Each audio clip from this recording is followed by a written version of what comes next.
Hey guys, welcome to BHU psychology. I hope आप सब अच्छे होंगे। आज हम स्टार्ट करेंगे हमारा नेक्स्ट प्रैक्टिकल जो है सेल्फ एस्टीम। तो सबसे पहले आते हैं हम अपने क्वेश्चन आर्क पे। तो क्वेश्चन आर्क में ये दो पार्ट्स में डिवाइड किया है, पार्ट 1 एंड पार्ट 2। पार्ट 1 में 30 क्वेश्चन दिए हुए हैं, पार्ट 2 में 30 क्वेश्चन दिए हुए हैं।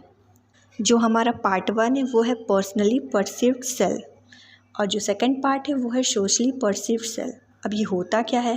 पर्सनली परसीव्ड सेल्फ मतलब कि हम अपने बारे में क्या सोचते हैं। हम अपने बारे में एक नेगेटिव पॉइंट सोचते होंगे, एक पॉजिटिव पॉइंट सोचते होंगे। ऐसे ही सोशली परसीव्ड सेल्फ में कि सोसाइटी हमारे बारे में क्या सोचती है, एक पॉजिटिव पॉइंट सोचती होगी, एक नेगेटिव पॉइंट सोचती होगी। पॉजिटिव पॉइंट्स मतलब डिज़ायरेबल और नेगेटिव पॉइंट्स मतलब अनडिज़ायरेबल। ठीक है, यहाँ पे हम पॉजिटिव नेगेटिव पॉइंट्स नहीं बोलेंगे, हम डिज़ायरेबल और अनडिज़ायरेबल बोलेंगे। नेगेटिव का मतलब होगा अनडिज़ायरेबल, पॉजिटिव का मतलब होगा कि डिज़ायरेबल। ठीक है, तो सबसे पहले हम पार्ट ए में आते हैं अपने, जो है हमारा personally perceived self. Part A में 30 क्वेश्चन दिए हुए हैं। अब इसमें से कुछ क्वेश्चन डिज़ायरेबल के हैं, कुछ क्वेश्चन अनडिज़ायरेबल के हैं। अब भैया कौन सा क्वेश्चन डिज़ायरेबल का है, कौन सा क्वेश्चन अनडिज़ायरेबल, कैसे पता चलेगा हमें? तो मैं बताती हूँ। जो हमारा क्वेश्चन 1, 3, 4, 5, 7, 8, 10, 12, 13, 15, 16, 17, 20, 23, 24, 26 एंड 27 इतने हैं। ये सारे क्वेश्चन जो है वो हमारे डिज़ायरेबल के हैं। ठीक है, मैंने सर्कल कर दिया है, आप लोग ध्यान से देखेंगे तो आप लोगों को दिखेगा ये सारे क्वेश्चन हमारे डिज़ायरेबल के हैं, और बाकी जितना बच गया है वो सब अनडिज़ायरेबल का है। सेम पार्ट 2 का भी यही होगा। 1, 3, 4, 5, 7, 8, 10, 12, 13, 15, 16, 17, 20, 23, 24, 26 एंड 27 ये सब भी सेम पार्ट 2 का होगा डिज़ायरेबल के लिए। ठीक है, इतना बात समझ में आ गया कि डिज़ायरेबल क्या होगा, अनडिज़ायरेबल क्वेश्चन कौन सा होगा। अब बात करते हैं कि इसका स्कोर कैसे निकालेंगे। ठीक है, तो सबसे पहले उसने क्वेश्चन नंबर 1 पे टिक किया है कि मैं दयालु स्वभाव का हूँ, तो उसने किया है अशांत सही। अब ऊपर मैंने लिखा एक डिज़ायरेबल एक अनडिज़ायरेबल। अगर उसने अशांत सही पे टिक किया है और क्वेश्चन नंबर 1 हमारा क्या है, डिज़ायरेबल, तो हम उसको 5 मार्क्स देंगे। ठीक है, और फिर सेकंड क्वेश्चन देखते हैं। मेरा स्वभाव चिड़चिड़ा है, उसने टिक किया है बहुत हद तक सही। इस पर मैंने सर्कल नहीं किया, इसका मतलब क्या है, ये अनडिज़ायरेबल का क्वेश्चन है। तो अनडिज़ायरेबल का क्वेश्चन होगा, बहुत हद तक पे सही किया तो हम इसको 2 मार्क्स देंगे। अगर ये डिज़ायरेबल का क्वेश्चन होता तो हम इसको क्या देते हैं, 6 मार्क्स देते हैं। लेकिन ये अनडिज़ायरेबल का क्वेश्चन है, इसीलिए हम इसको क्या दिए हैं, 2 मार्क्स दिए हैं। अब क्वेश्चन नंबर 3 पर आते हैं। मुझ में ईमानदारी कुट कुट कर भरी हुई है। क्वेश्चन नंबर 3 पे इसने क्या टिक किया है, अनिश्चित। जो अभी आप क्वेश्चन नंबर 3 पे देखो मैंने सर्कल किया हुआ है, इसका मतलब कि ये डिज़ायरेबल का है। तो डिज़ायरेबल मतलब इसको हम कितना मार्क्स देंगे, 4 मार्क्स देंगे। ठीक है, ऐसे ही हम फाइंड आउट कर लेंगे। जिस पे मैंने सर्कल किया है वो डिज़ायरेबल का क्वेश्चन है, जिस पे सर्कल नहीं किया है वो अनडिज़ायरेबल का क्वेश्चन है।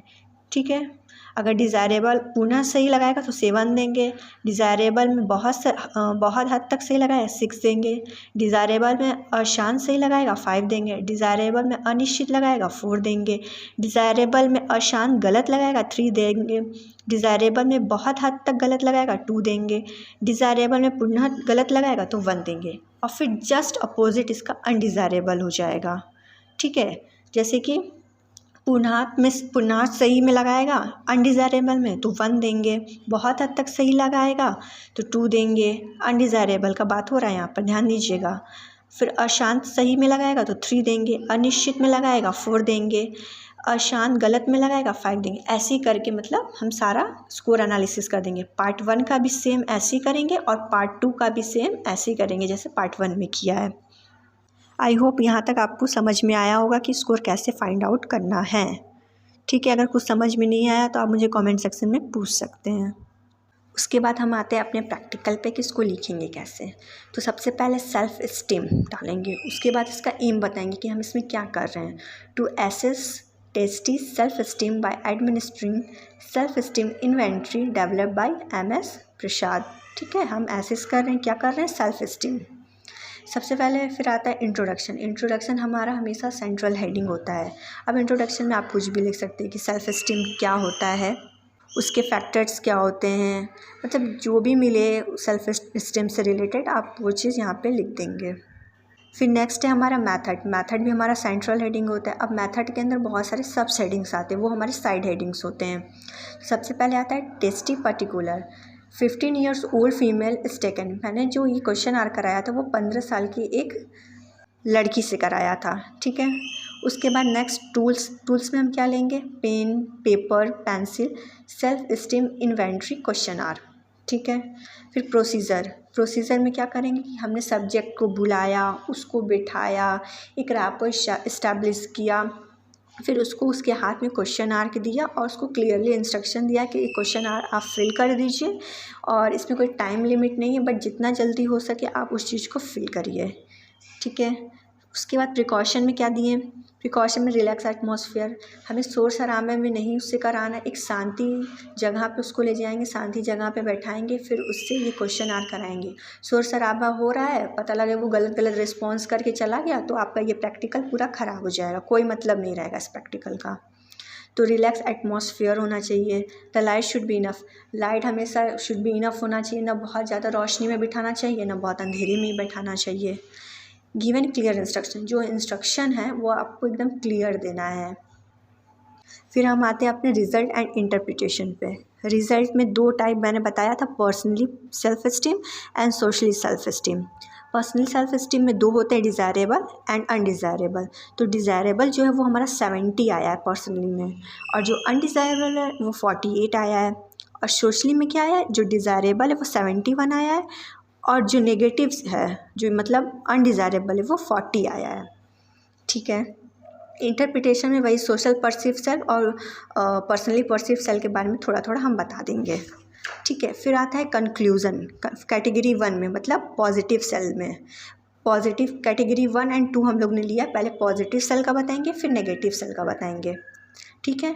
कैटेगरी 1 तो इसमें क्या है, personally perceive score is low is in compare to socially perceive score. इसका क्या मतलब हुआ, जो हमारा पर्सनली परसीव स्कोर आया वो लो है, किससे लो है, सोशली परसीव स्कोर से लो है। जो हमारा पर्सनली परसीव आया है स्कोर वो 70 आया था, और जो सोशली वाले में आया था, डिज़ायरेबल वाले में, वो कितना आया था, 71 आया था। तो पर्सनली क्या हुआ, लो हो गया, और जो सोशली वाला स्कोर था वो हाई हो गया। अब कैटेगरी 2 में आते हैं नेगेटिव सेल में। नेगेटिव सेल में क्या लिखा है, personally perceive score is high in compare to socially perceive score. तो जो हमारा पर्सनली वाला था उसमें जो अनडिज़ायरेबल वाला था वो 48 आया था, यानी कि ज़्यादा था, क्योंकि जो सोशली वाला था वो 40 था अनडिज़ायरेबल में। तो जो पर्सनली सेल्फ एस्टीम अनडिज़ायरेबल का आया था वो 48 आया है।